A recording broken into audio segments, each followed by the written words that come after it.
So today I'm going to help answer a question from a mama called Hannah. She's from Tennessee, and she's asking what the difference between a milk collector and a manual pump like this is. So the name says it all, and I get this question asked all the time. It's suction basically. This is called a suction cup, and it works by suctioning in your nipple like so. Okay, so basically this is going to be working only on suction. So that's why you have to be careful with this as well, because eventually it does start to lose out suction. At the beginning it's really strong, and then as you're like you have to be nursing on the other side waiting for this to work, because what happens is because you have your letdown activated, then this suction is going to help and draw in that letdown that is already occurring because you're nursing on the other side. Okay, but eventually that suction will kind of like soften, and this could really easily be knocked off by your baby kicking. You know how that goes.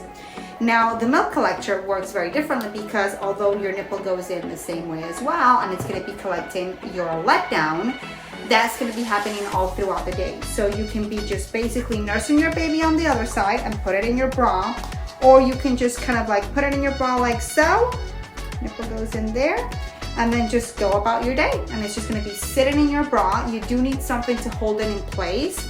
So if you were just to wear it with like a sweater, it's not going to work. You have to have like either a nursing bra, a regular bra, a tank top, something that holds it in place so it can be sitting right there all the time in place.